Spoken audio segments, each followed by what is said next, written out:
Well, we're now here with Michael Sprauge from Kia, the head of marketing, Kia North America.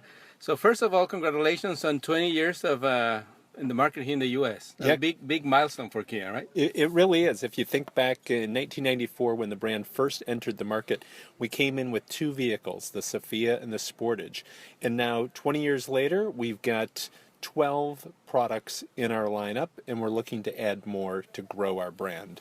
Yeah, the Sportage, the only survivor from the first times. Huh? Exactly. Yeah. So, but it's been very interesting with Kia because obviously at the beginning, like anything else in life, actually not only the automotive industry, things are hard, and in this industry even more, I think, right? Yes, exactly. You bring up a great point. I mean, in the beginning, we brought in some vehicles that had good fuel economy, but maybe not so great quality.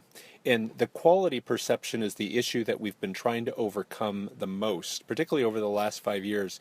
Because in the last 5 years, we've introduced 14 all-new or redesigned products. The quality's gotten much better, backed by our 10-year, 100,000-mile warranty. In fact, J.D. Power ranks us number 6 in initial quality.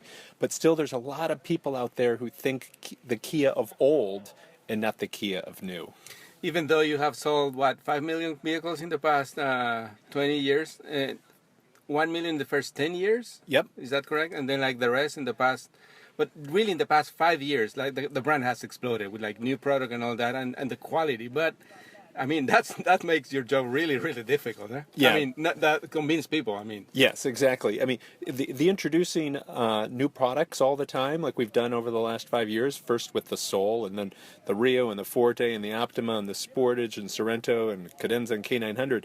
Each one of them, it's changing the perceptions, but it's slowly. It's kind of one person at a time. And the people that have bought the product are huge advocates for us. It's very exciting to see people come and tell us and tell their friends what a great product it is. So the first step into that was the 10-year guarantee, and that's like a very big commitment for any company. Like to put that kind of support back that your products with that, it's strong. But then like the day-to-day thing, that's like what takes time. Yes, absolutely, and time is exactly right. It's going to take time.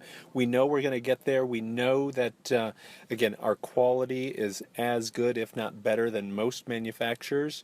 It's just going to take a little bit of time for consumers to recognize that. And the value is also amazing because like when you add like the product, the guarantee, what you get into the cars. I mean, you are like including a lot of standard features that were just like 5-10 years ago like considered luxury items for a car, right? Yeah, absolutely. In fact, some of the new features that we've introduced on the K900, which is our most luxurious vehicle in the market right now, we've now taken some of those features and put them on the all-new Sedona, which is now just coming out.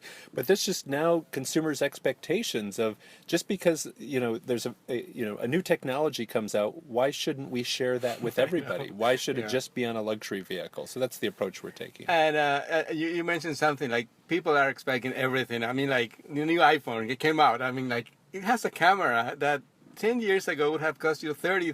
Exactly. Now it's in your pocket. Right. So, and that translates to everything. And in cars with that huge competition that it's out there, it's a big challenge. Yeah, it is, absolutely. And our approach is that we want to put technology into the vehicles that's usable technology. We don't want to put it in just for the sake of saying, hey, we have this. We can do it, if we know consumers aren't going to use it, because then that just drives up the cost, and then we would move away from our value positioning. And that's where we're still true to our original DNA, and that's offering a great value to consumers. Yeah. And another area that Kia has expanded in the past few years is motorsports. I mean, and you've been pretty successful there too, much faster than with the production cars. Yes, exactly. We got into motorsports 5 years ago, initially in the Continental Grand Am Series with our Forte Coupes. And then one of our race car drivers, we were at a meeting and he drove it on a track in Las Vegas. So he drove the Optima and said, this is the vehicle that you should really be racing. And so we got into the Pirelli World Challenge. And this year, just a couple weeks ago, we won the overall manufacturers championship. So we beat, the Porsches, the Fords, the Chevys. That's amazing. It is amazing, and it just shows how far the brand has come, and it really is great from a quality and durability and reliability standpoint to show people, wow, if you can do this well on the track, imagine what it can do in everyday driving. So another argument to convince those people who are still with those bad ideas from the past, and like it really, I mean, has changed completely. And you said like the J.D. Power initial quality study gives you puts you up in sixth place. Yeah, in sixth place amongst mainstream brands. And then like under that, they're like brands that are like really, really high end, and Absolutely. you will never think about that. Absolutely, and that's again part of my job is making sure that message gets out so people are aware when they're shopping us. So obviously you go out there and talk to a lot of your customers and all that. What has been the reaction for? I mean, have you heard any particular thing that they told you, okay, this made me change my perception about Kia? Like, is there anything that you can recall? Yeah, a lot of it is through word of mouth. It's, one person on the street buying a vehicle, and then the neighbors kind of look at it and say, oh, so you bought a Kia?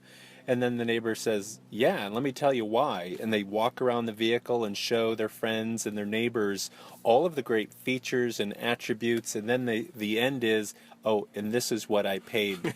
And so as the neighbor, you're looking at the new Kia, and you're looking at the car you just bought, and you're like, geez. I just overspent $20,000. Exactly. In some cases, it's that big of a difference, yeah, right? If you look at the K900 feature to feature, I mean, it's a $20,000 to $30,000 value versus other vehicles in the luxury space. Incredible. So now Kia has obviously they build the plant here in the United States, which you're producing there, the Optima and the Sorento. Yep.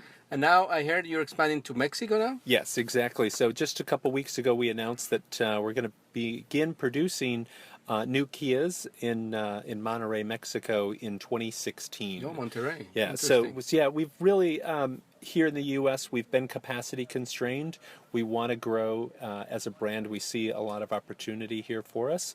And so we'll be able to source vehicles from Mexico. And it also, though, allows us to establish a network in Mexico and then also export vehicles to other Central and South American countries. Yeah. And Mexico obviously has become one of the big participants in the players in the automotive industry worldwide. I mean, everybody's coming there. The Germans, the Japanese now, Kia. So there are no any issues, right? Like the quality is like as good as you can build a car here or in Korea. Yeah, that's our assumption. We'll know once we start producing them. But yeah, the assumption is that we're going to get the great quality. I mean, the quality standards that we put in place are the same around the world. So our expectation is that every plant will produce to the same level of quality. Absolutely. So we're here in California for like the new two vehicles, the Sedona and the Soul EV. I mean, the Soul has already been into the market, but now a different variation of that car. Great cars again. Yeah, they absolutely are. The Soul EV is really going to serve as a great halo vehicle. It's the center point for our clean mobility program, which really is to convey to consumers that we're an environmentally conscious company. We're looking to the future and we're seeing what's going on with gasoline and diesel and fuel cells and all those sorts of things. And so this is really going to help us lead into the future. But then we're also launching our new Sedona, which traditionally has been a minivan. We're now calling it a multi-purpose vehicle because the design is very CUV-ish, but it has all of the functionality it doesn't look like of a minivan. Like the boxy minivan right, anymore. Exactly. So we're really excited. This kind of completes the transformation of the brand that we started back in 2009 with the Soul. So it's the last vehicle, but next week we're going to introduce the new Sorona at Paris, so we start the new transformation. Well, Michael, thank you very much again. Like always, very interested talking to you, and congratulations on the 20th anniversary again, and hopefully many, many more years of success for Kia here in the U.S. Great. Thanks, Javier. Este programa fue una producción de National Latino Broadcasting.